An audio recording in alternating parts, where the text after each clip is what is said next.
Okay, I'm starting the recording. Hey, welcome to the Moose Turd Cafe, starring Mike Cuccarini and, Hector Lopez. That's my other name.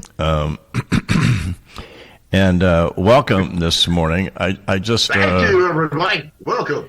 I want to say, first of all, Hector that... and Vector in the morning. Here's Hector. Yeah, well, before you get started with your thing, I just want to say that this network, EnlightenRadio.org, is broadcasting 24/7, mostly, on player.enlightenradio.org. You know? That is great. That is a great part. Well,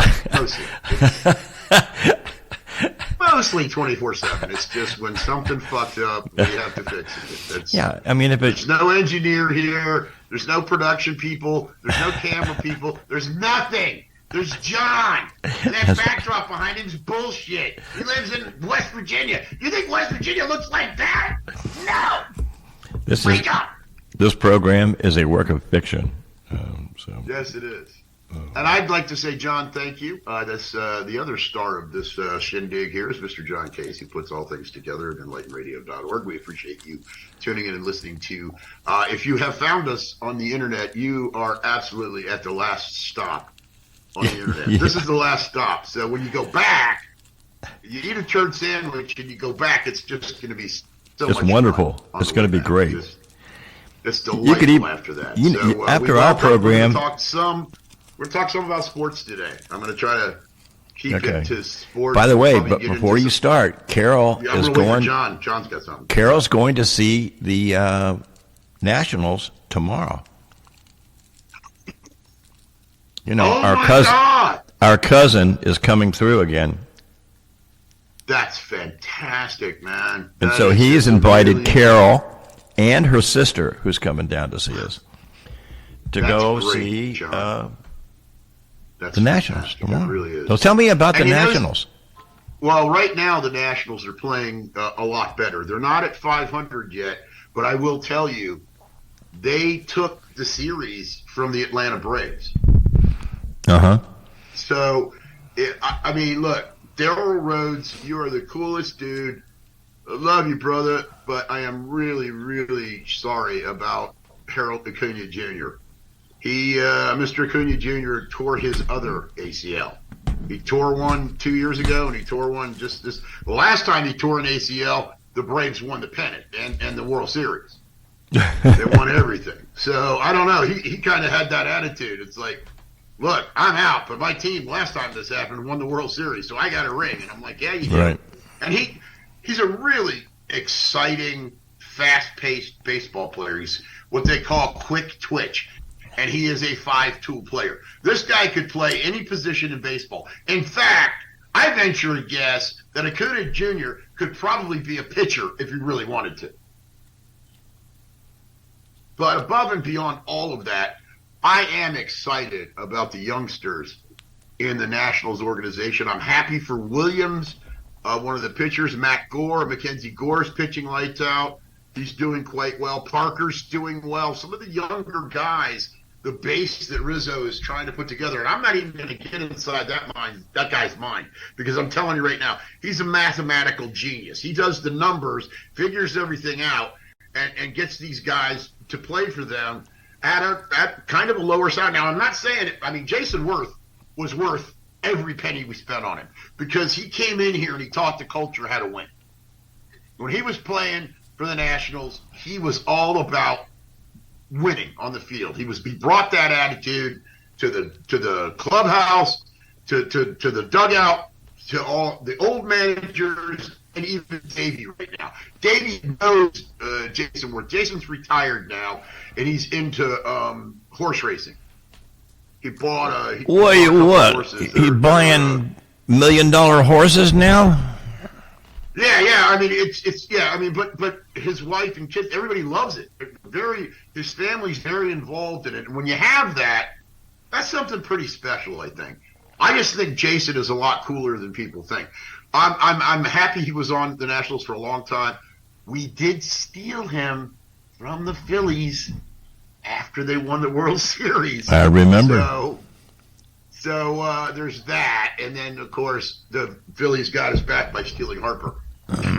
But not only did they steal Harper, they weren't going to stop there. They stole Trey Turner too. I know. Trey went to L.A. He was negotiating with the Dodgers, trying to get a contract, and Philly went, whoa, here's the money. And he signed a big contract with the Philadelphia Phillies in our division, in the Nationals division. He's still an excellent baseball player. The guy that fell off the radar for everyone because he's been just habitually injured is Anthony Rendon.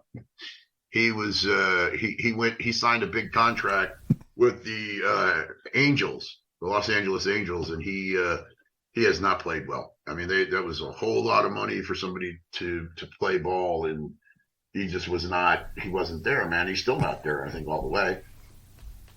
Pretty sure he got hurt again this year. So it's and some of his comments outside of baseball have been, some of the baseball elite kind of question that when you say, look, baseball's my job. I don't bring it home with me. You know, I don't think about it. And I'm like, what? If you're going to win in any sport, you can ask any athlete. You can ask a quarterback. You can ask a linebacker in the NFL. You can ask an NBA player. You can ask a phenomenal WNBA player. Well, what do you do? Oh, it's all I think about every day. Getting better. That's what I think about every day. You know, they're out there working out. They're obsessed with their sport. And I think you have to be in today's world to be successful, because not only is your ability on the line, but you also have this new sort of new thing coming out of the NCAA. It's nothing new. It's just now they're bringing it out into the light of day where the universities are actually paying the players. Right. I don't know if you saw that. Yeah, I saw that. Is that good or bad? It's both. It's really both. It's gonna be contingent. You know, there's power universities. Alabama's one. University of Alabama's a power university. Florida State, USC, Penn State.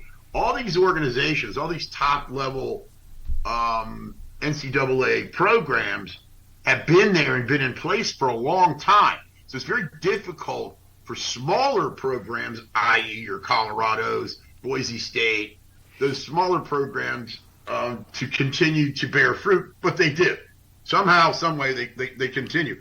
The playoffs are going to be fascinating in college football this year because it's not 4 teams. You know what it is this year? It's 8. 8 teams go to the playoffs. That's exciting. To have an actual, real playoffs in that level of football, I'm excited about it. And I have watched some of the UFL. That is Dwayne "The Rock" Johnson's endeavor with his ex-wife. They run a bank, and they're also a sports agency, and they're doing quite well. The numbers are good. The numbers are up still. The DC Defenders have a lot of fans who come to the Audi Stadium because it's DC United plays there. But it's funny because I think a lot of the fans come just to see the beer snake. Have you seen the beer snake? I've heard of it. Haven't seen it. Yeah, each cup just keeps going on top, and they go all the way up to the back of the stands with just nothing but beer cups all the way up. And each fan, if you're sitting there, they love to participate. And they keep going back to it, like they'll do cutaways. Let's check on the beer snake and see how far it's going. It's a big thing, It's a big thing. So they didn't have a good year. The DC Defenders did not have a good year. They had a down year.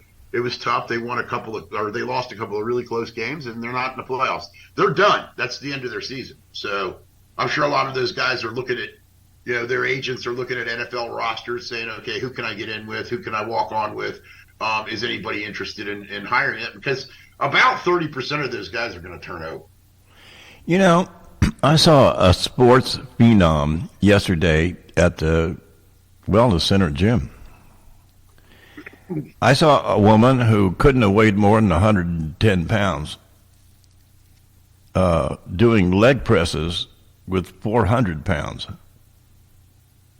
Sure. Man. Sure, that sounds... Yeah. She was, I and she was going at it. Yeah, it's a girl after my own heart. I usually do between. I back in the day, I used to do between 450 and 650. Yeah, but did you weigh 110 when you were doing that? No. My left leg. Like, whoa.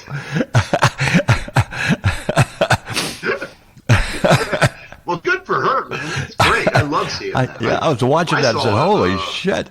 I saw a little dude. Yeah, I saw a little dude a long time ago. We were in a gym somewhere. I was on the road, and my buddy wanted to, I'll make up a name. His name was Andy. There. He wanted to go work out. I wanted to go work out. We were trying to ask the club manager, hey, so we went to a Gold's Gym, and they gave us a day pass, and we could come in and work out and such.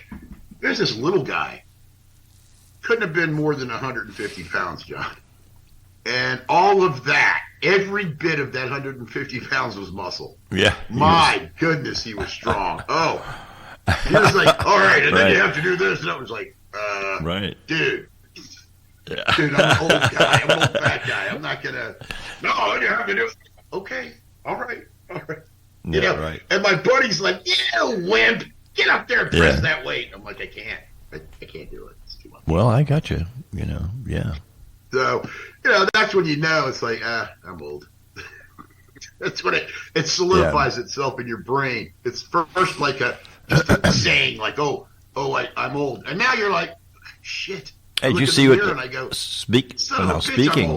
speaking of old timer, though, did you see what Simone Biles did yesterday? Oh, man. I mean, Jesus, what an athlete! Yeah, there's nobody like her. Nobody. I mean, and I was watching some of the WNBA, the Indiana Fever, because they had the first pick and they picked Caitlin Clark, obviously. Right. She is getting her ass stomped.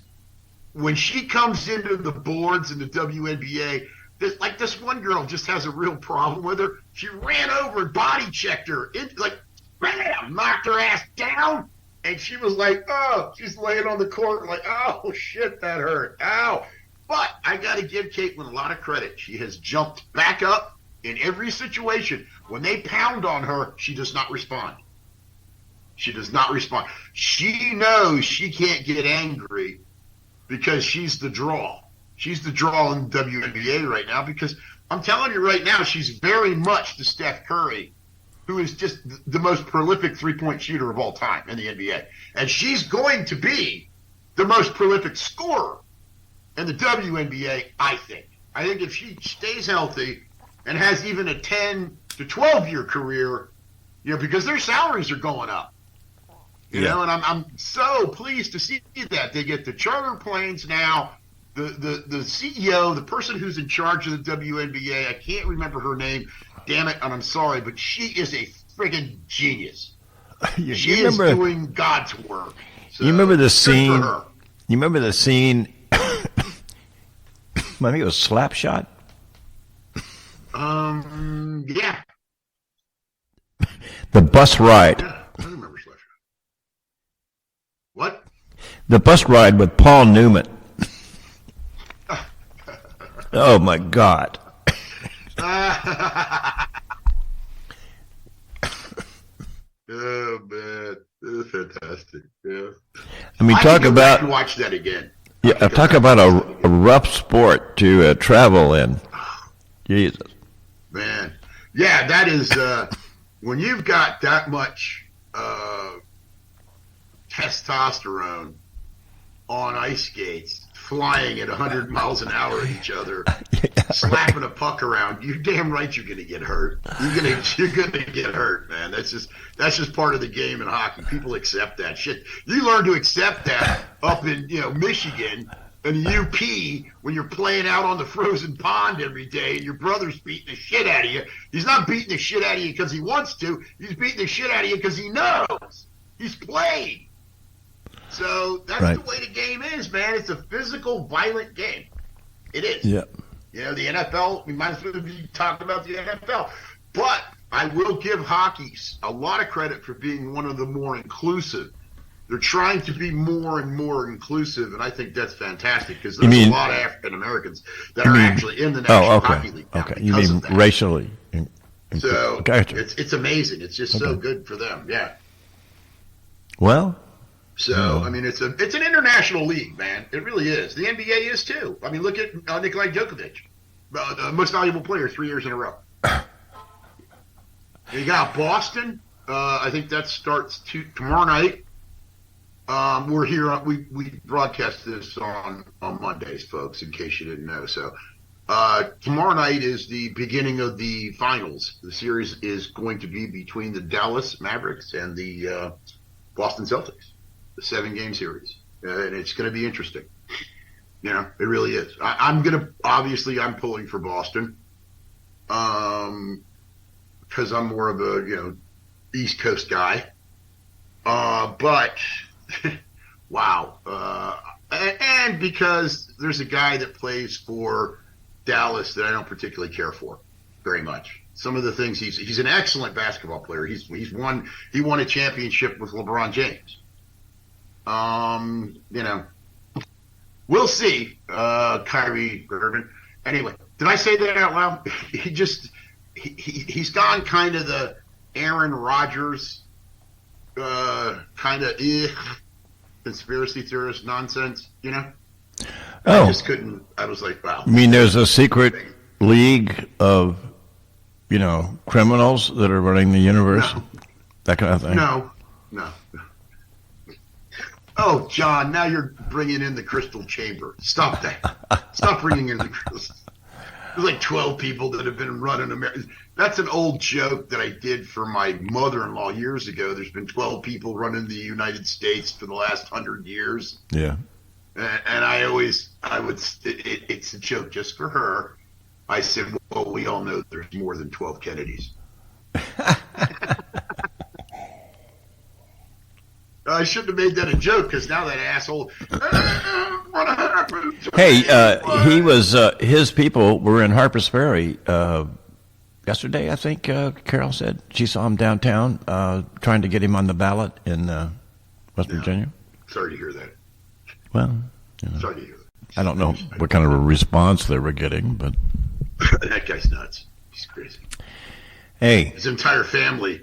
Listen, everyone in his family have endorsed Joe Biden. I know. They've all rebuked him, and yeah, we love him, but we feel he should just come home. Come home. Yeah, I wonder. I don't know what he's all about. We have this. Notice how he's. I was pretty happy to see the convictions. Honestly, I was pretty. Well, anybody that on cue. Right away, John, what did we have? We had Lindsey Graham, who's just a piece of shit, and Marco Rubio, another just significant piece of shit, just say, wow, this is ridiculous. We shouldn't have. This is not the... Those New York liberals, that's why you couldn't get a... Oh, shut up! Listen, his side and the other side had every opportunity to vet every goddamn one of those jurors. So when you come at me with that nonsense, I'm going to tell you it's bullshit because the United States, that's part of the charm of the United States. 12 people get to sit in a room and discuss the shit that you did. Okay? 3 of which were like Republicans. Yeah. Sick of it. Well, you're sick of it. Well, you're only halfway through it, dude. I know. Come on. I think part of my problem is I'm frustrated because I can't dedicate enough time like I could to absorbing the material, digesting it, and evaluating it. Because you know what crazy shit's going on here, John. Everything is just disappearing. A little bit at a time each day. We move something else to somewhere else. It's because you're relocating. Insane. You're in the midst of relocation. Right. I mean, it's you're homeless, and spiritually, you're already homeless until you get your, sit in your new chair in your new place, and get used to it and watch a sports program, from a different location. I'm more concerned about just trying to make sure my mom's taken care of. So well, I'm sure you guys will do what I'm sure you'll do that, And, but that's I mean, on the other hand. it's very but necessary. there's the existential matters, like are you comfortable, or can you access things and get around?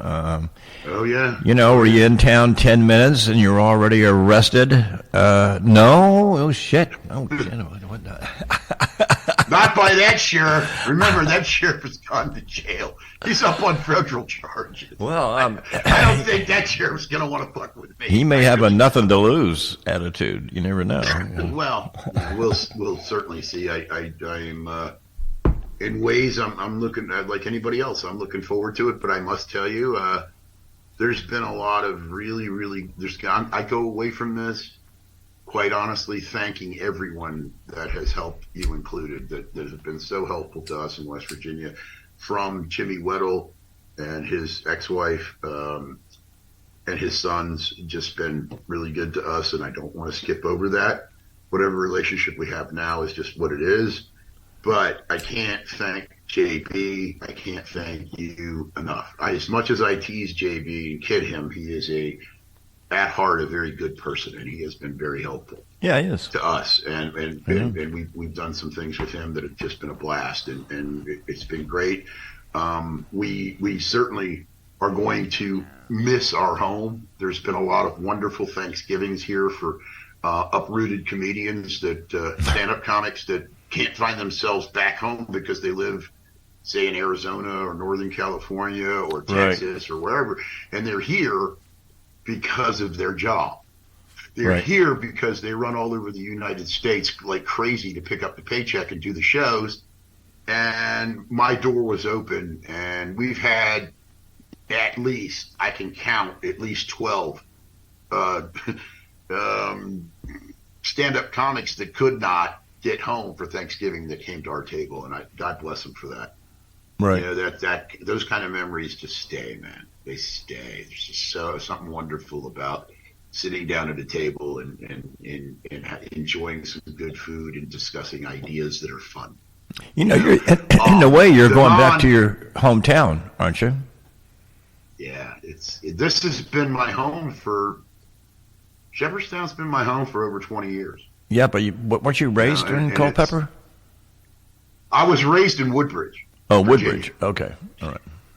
Yeah, I was That's raised how far? in Woodbridge. I forget. That's not. I was very aware of Culpeper, but there was nothing there. So okay.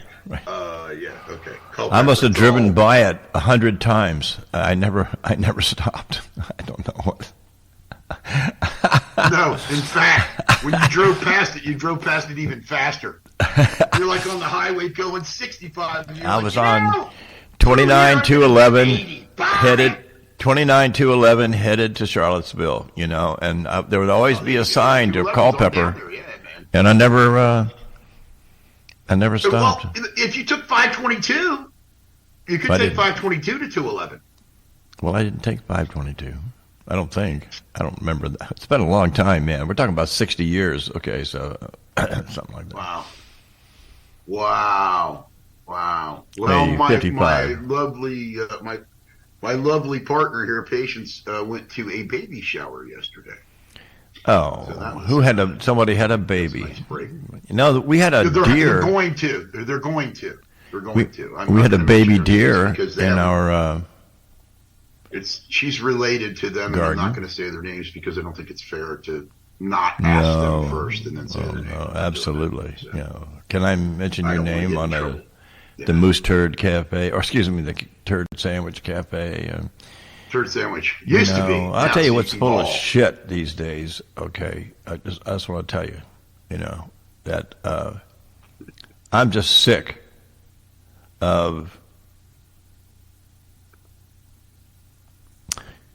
colonoscopies.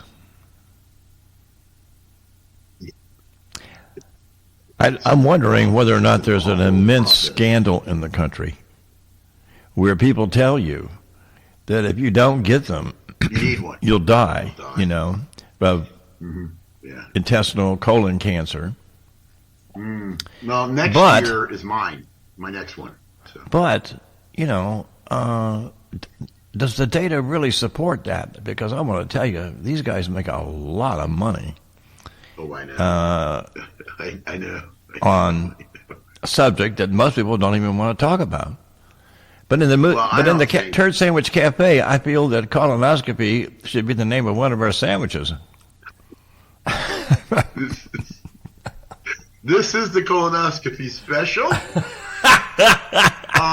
It will only stay in your mouth for a couple of seconds before it melts and shoots straight down into your intestines and cleans them all out.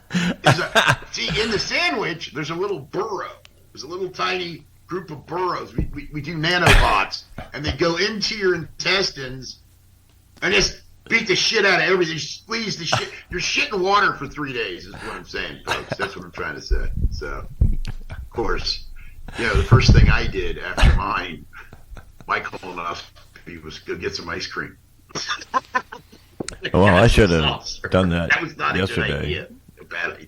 Anyway, but yeah, I hear you, man. Yeah, so we're at the point now where you're looking at the official OTAs coming up for the NFL, right. The off-season training stuff, and everybody's very excited to see Caleb, the number 1 draft pick by the Commanders, their quarterback. They picked up another couple of linebackers. They have some linemen. They have 2 running backs that will pound you, that will hurt you. I like the physical nature of the coach's idea. Dan Henning, I can't remember his name. I'm sorry, but he's got a real good philosophy about beating the shit out of people. He really does. It's a repetitive. We don't give up on anything. We look for every opportunity.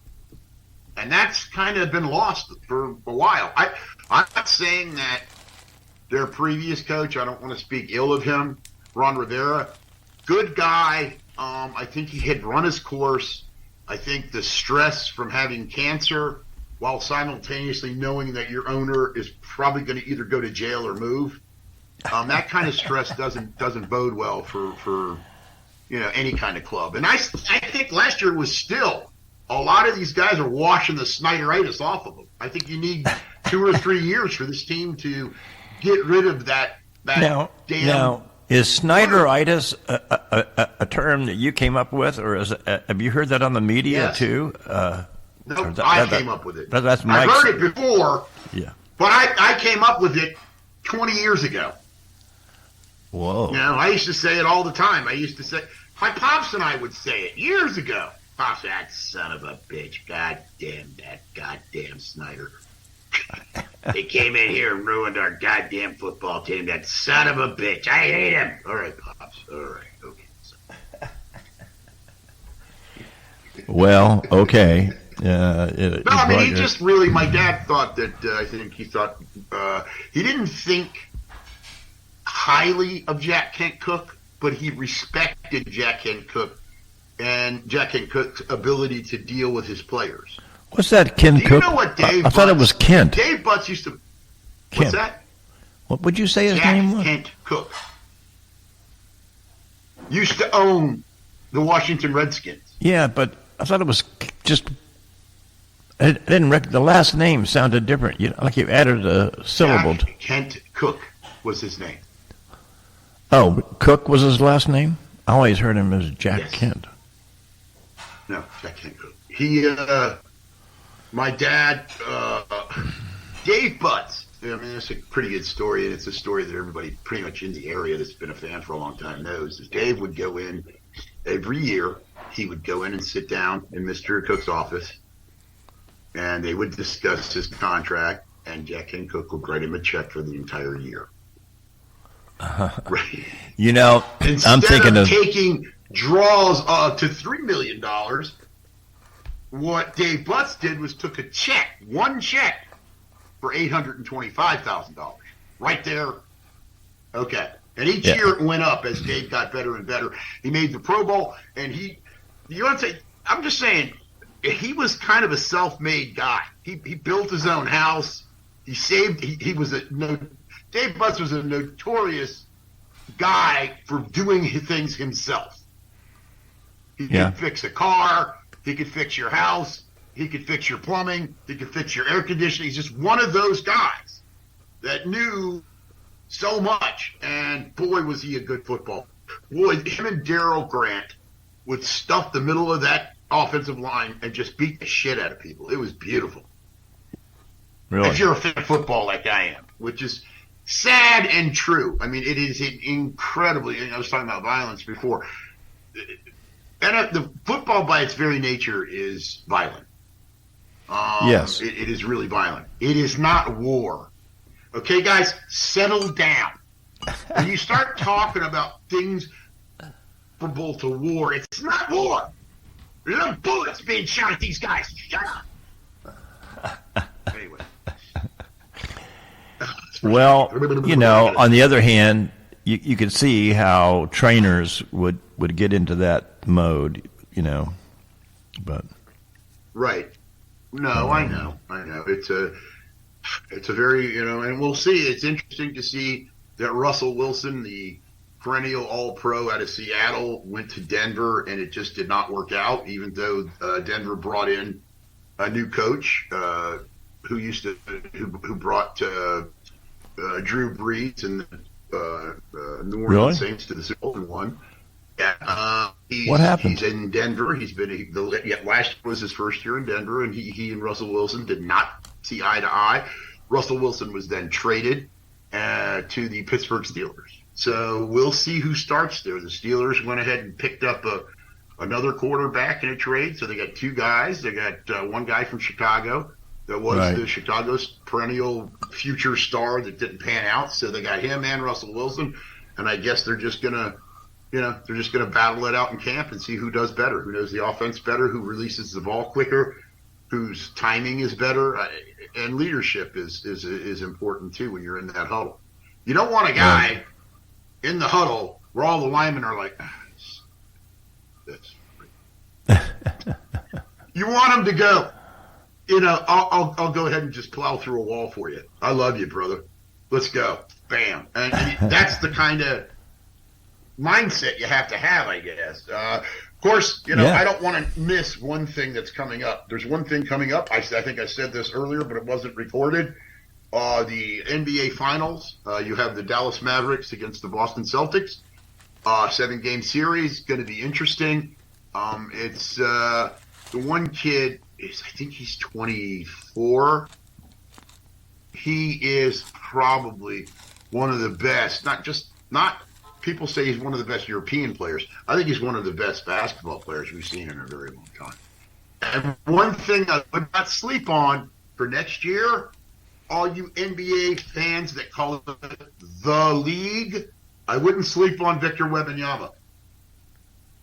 And the reason why I say that is I saw him at the beginning of the season, and he was getting his bearings. He didn't quite understand the offense or the defense. As he's thrived under Popovich's tutelage, the coach there in San Antonio, he's just gotten better and better and better. And let me tell you something. Somebody that's 7'5", John, that can play like a guard. Are you kidding me? He's shooting 3-pointers. He's got a crossover dribble. You know what?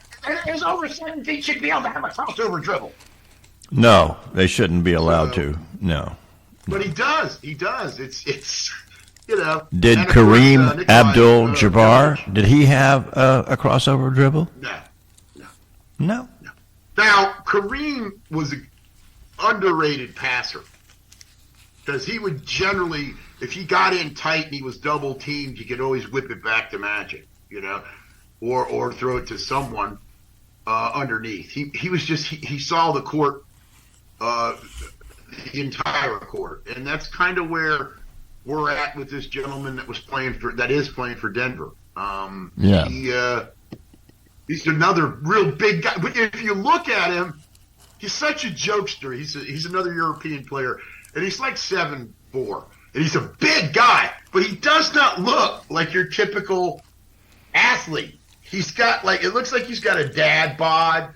He laughs about it, but yet He goes up and down the court every game. You never see him take any time off. He's not a slacker. He's a real hard worker, and he has fun with the game. And he's probably every bit, if not more, the passer that Jerry West once was. I mean, I remember seeing West pass the ball. Like, he'd do that thing with the hand fake, and it looked like he was coming around this way to throw the ball over there.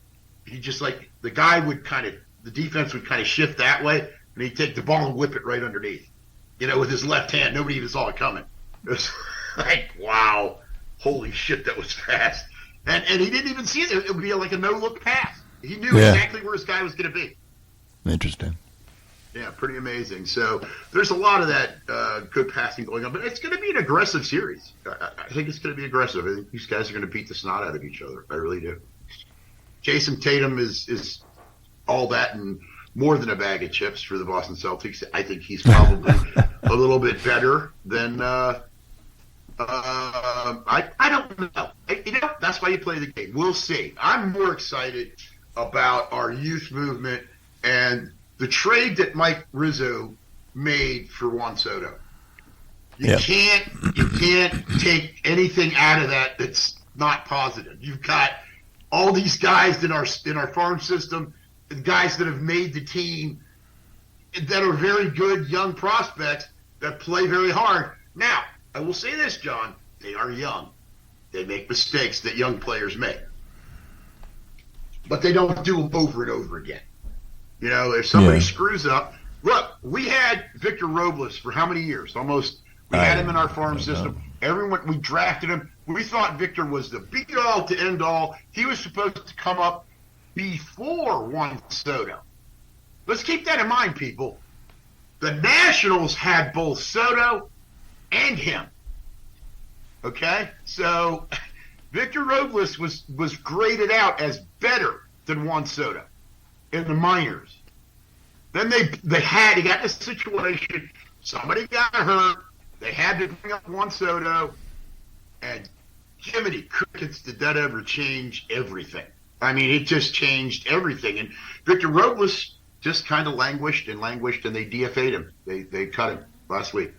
11 years with the organization. And wow. I love Victor Robles as a player. I think he's a good player.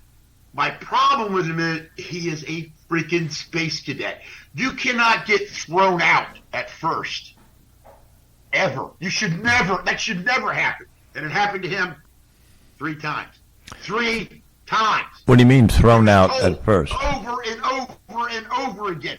Oh, he couldn't take the big lead off at first. The guy's going to throw you out. Okay. He goes out there and takes the big lead. What happens? He gets thrown out. So I think Martinez got tired of listening to the sound of his own voice repeating the same thing over and over again to Victor Robles. All right. Like, go. Just go. I mean, good luck. Victor, look, man, I don't harbor any ill will, but you did not play well. We paid you a lot of money, and you didn't play well. So wherever you go in your future endeavors, I really honestly, I hope you do well. I hope you go to Milwaukee or possibly even Pittsburgh and just play better. It was probably very regrettable because everybody remembers Michael A. Taylor. And actually, over that same span, Michael A. Taylor had better batting average and better fielding than Victor Robles. And yet we got rid of Michael A. Taylor and kept Victor Robles. It still does not make any sense to me. That's the only thing that doesn't make any sense. Everything else, I give Rizzo kind of a pass because he is a baseball savant. So. All right. Hey, John, we're coming up on 3 minutes to the top of the hour. Yeah, it's about. Hey, good buddy. Oh yeah. Well, we probably ought to, open the doors to the public the Turd Sandwich Cafe now, and I see a line forming outside. I think we ought to turn John? Yeah. Could you tell the good people what we have to drink with the Turd Sandwich? Is that a special as well? I heard that it's a laxative. It is. Yes, it's a Miralax, mix with Gatorade, that to go with our colonoscopy sub. But by the way, we can put some eggs on top of that if you'd like it. Yes. And by the way, breakfast. Everyone out there, John's ass is really sore this morning. He's really hurt this morning. He's a real trooper to get up and do this and not have to jump to the bathroom every 5 seconds. I'm done. I'm over, man. I'm on a roll now. It's Anyway. You're good. Go with God. I looked up Emily Post on when to mention a colonoscopy at dinner, and she says never. Never. Don't even. It's not. All right, this was right. Since I have my colonoscopy, folks, I gotta. How's everybody doing? Where's everybody going? What happened? Why am I the only one at the table? What the? All right, Mr. Case. All right, buddy. Another one in the can. This is okay. Another Turd Sandwich Cafe in the can, baby. Okay. All right, buddy. By the way, Big Al, we miss you. We love you. Trish, you hang in there. We're going to keep saying our prayers for Big Al up there in heaven looking over all of us. He has joined Mr. Bill, and they're both talking about how shitty Trump is. All right. Okay. Much love to everybody. Take care, John.